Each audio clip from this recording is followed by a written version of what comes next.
What is going on, guys? T-Dot here. Today we're back for another episode of the Cubs franchise here in MLB 14, the show. So in this episode we are going to be doing the draft and then the trade deadline.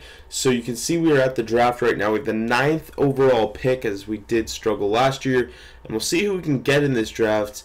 Looks like the top guy is second baseman Alexi Ramirez. Same name as the Alexi Ramirez in the MLB right now, so I think we're going to select him. 2022 ETA with a 93 potential, highest potential left in the draft, and it was accurate, so it worked out well. So we're going to pick up, I think we're just going to go for highest potential in this one. A 92 potential, that one ended up being a first baseman, so another nice pickup there. I kind of want to get a outfielder because we're really slumping in the outfield. Wayne Crow looks like he's good, 91 potential. He's really far away. All these guys are pretty far away. Rafael Ortega just won in the draft. He's a pitcher. These are obviously all randomly generated guys. We get Russ, so all guys have like close to 90 potential.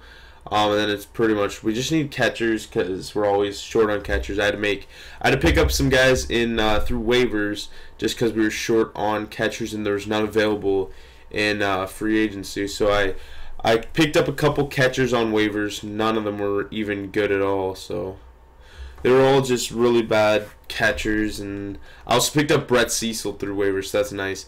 It was just to fill out the roster, and you can see him here.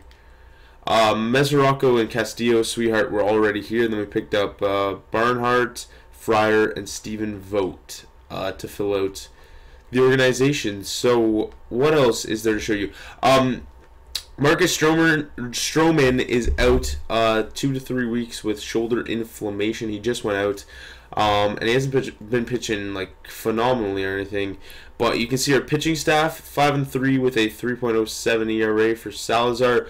Hultzen 4.28 ERA, 4-4. Cecil's in the rotation. He's normally a long man, but he's really struggling. So I kind of might. I think we're gonna do this.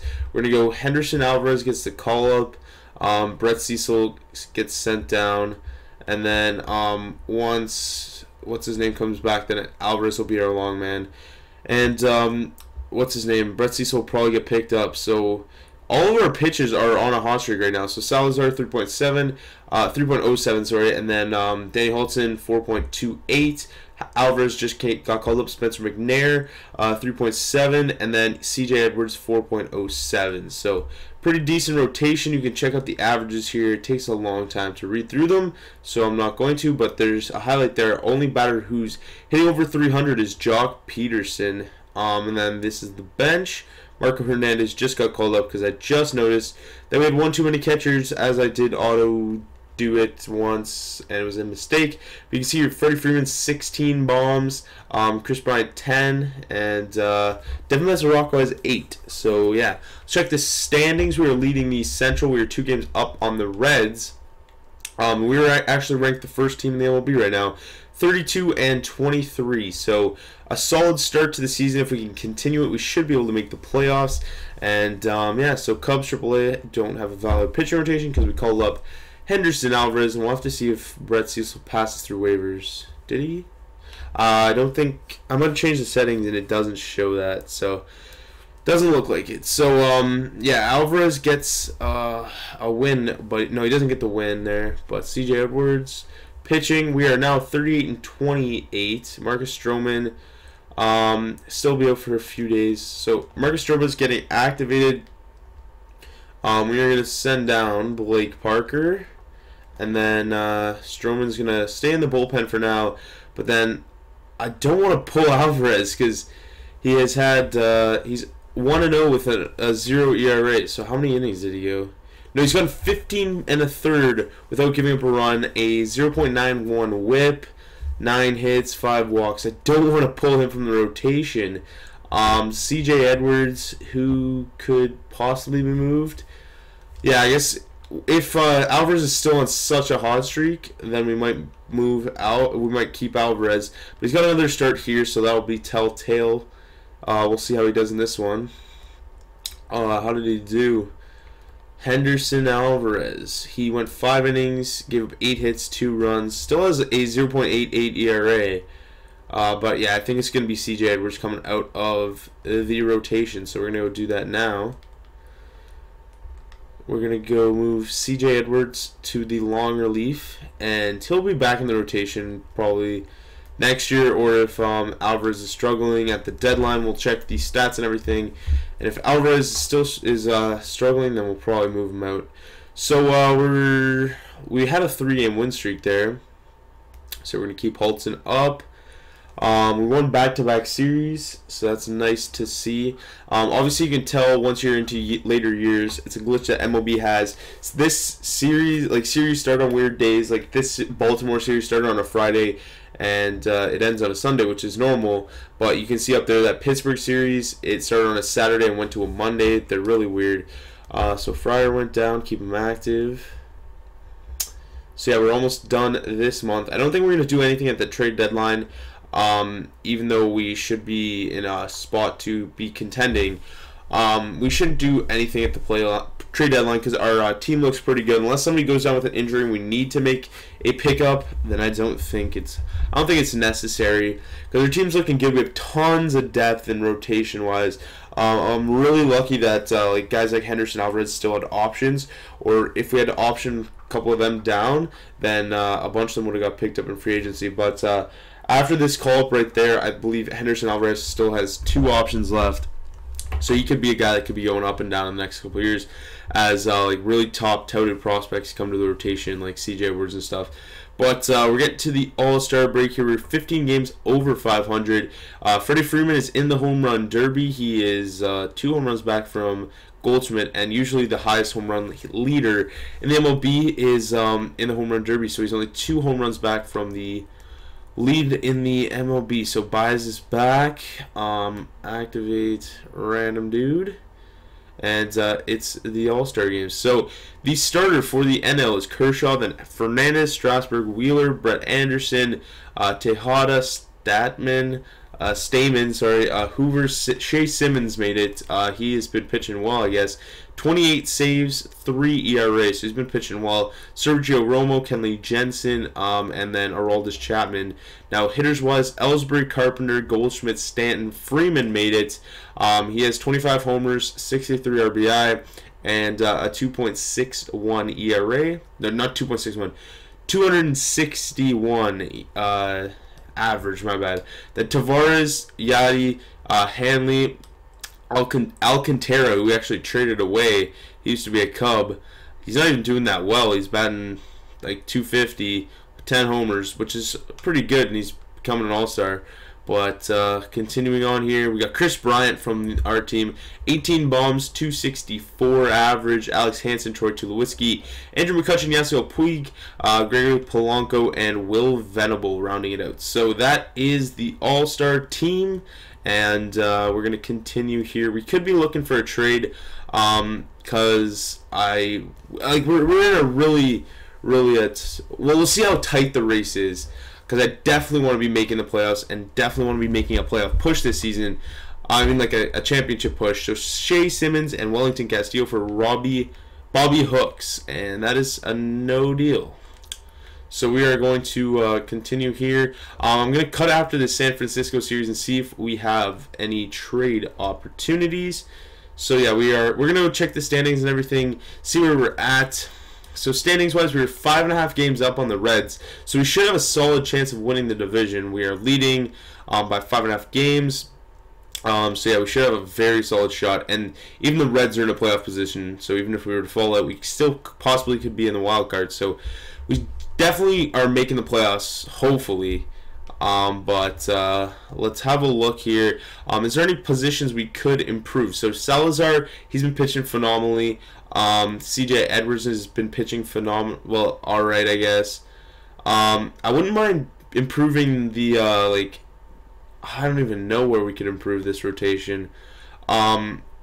CJ Edwards, possibly. We could pick up like a very, very quality bullpen arm. Somebody with like a 1 ERA, get rid of like Vinny Pastano or something. In the lineup, Yelich in center is looking good. Everything's looking good. Is there anybody like really struggling? Addison Russell, but he's had 14 bombs. He almost has 50 RBIs. Chris Bryant, he was an All-Star. Jock Peterson has like our highest average. So yeah, there's no real holes on this team. We could look for that back of the bullpen arm and get rid of Vinny Pistano is something that I'm looking at. Trade for somebody's closer is what I'm thinking, and give up a type of guy like Theo Murphy. I don't want to give up. He's a quality bat off the bench. But I wouldn't mind giving up like Michael Brantley wouldn't even be too bad if we can get like a fourth outfielder back, like a Van Slyke, Michael Saunders, Charlie Blackmon. So yeah, we can get Van Slyke. So we've given up Brantley and Pistano for Roberts and Van Slyke. What's Roberts' stats like? Nah, I want to get somebody with really good stats this season, like a Jim Johnson. That'd be perfect. He has a 1.7 ERA, so that'd be perfect. But we probably have to give up something that we don't want to give up, which could be a problem. Theo Murphy has a ton of trade value. Brantley and Pistano is pretty much what I'm offering. Don't want to give up Shea Simmons. Could we give up one of these young arms down here? Nope. So it's not Jim Johnson. Bobby Purnell, Greg Holland. You look at Tommy Hunter. Wouldn't be too bad. Carson Smith. Well, I want to go after Carson Smith. Even if it means we have to give up Shea Simmons. Wouldn't mind. Because we're getting Carson Smith back, who's like insanely good. Brantley, Simmons, Pistano, and take off Brantley maybe. Yeah, we're not gonna be able to get Shea Simmons. Can we get Neftali Feliz? Can we get Neftali Feliz? They're way overvalued right now, I guess. Jesse Crane, Kimbrel, even like a guy like him. Wouldn't mind giving up like one of these like 8 potentials down here. Ray Chassin. We could add him in the deal. And nobody's wanting to do these deals. Casey Jansen, he's been pitching well. Trevor Rosenthal. We want to take off Brantley for giving up Chassin. JJ Hoover. Oh, JJ Hoover. Oh, those are some phenomenal stats. 0.6 ERA, 32 saves, 22 Ks. Those are some phenomenal stats. He's pitched 30 innings. Holy, this guy's been pitching phenomenally. Like he's better than Shea Simmons, but he's gonna be a setup role. But if we can get it without Chassin, that would be perfect. Chassin, could we give up like Maples or something? We have tons of pitching depth, so we don't really need like Ray Chassin. It'd be nice because we drafted him in the first year. I'd rather give up this guy because we drafted Ray Chassin in the first year, and I kind of want to keep him around and stuff. But could we get a guy back? Could we get some sort of prospect back, like Birch Smith, and let's have a look here. And you. So we pick up a couple prospects back in return, and we get JJ Hoover, who's been pitching phenomenally this season. So we can move JJ Hoover's going to be there. I guess JJ Hoover definitely needs to be here. So the setup men are going to be Hoover and Venters. Both guys have like really low ERAs. Shea Simmons has a pretty low ERA. So does Delabar. Strope's decent, and Ramos is decent. We can send out Birch Smith. We can send him down. Oh, he has to go through waivers. Don't really care too much, but that is going to be our big deadline addition. We went through the whole team. There's not really many holes we could have filled. We could have like extremely improved in like one position, but we have to give up like all the future. But our team's looking very nice right now, and we have one too many guys in our organization, and let's release him. So there we go. Let's continue on here. AAA, we can auto do that. And yeah, so hopefully we're making the playoffs this year, and that'll be the next episode. If we do, Blake Sweetheart's out for over 6 months. That could be a career-ending injury. That happens a lot, and that would suck because he's like our future top catcher. So we're not even through the deadline yet. We need to keep going here, and the next episode will hopefully be the playoffs. And yeah, so trade deadline is today. We'll continue that, and in the next episode we are going to get into the playoffs. Hopefully, if we do make it, we are 8 games up on the Reds, so we should have it secured. We should have the division secured right now, but you never know. Hopefully we do have the next episode be in the playoffs here in 2017. So hopefully you did enjoy it. I will see you guys in the next one. Peace.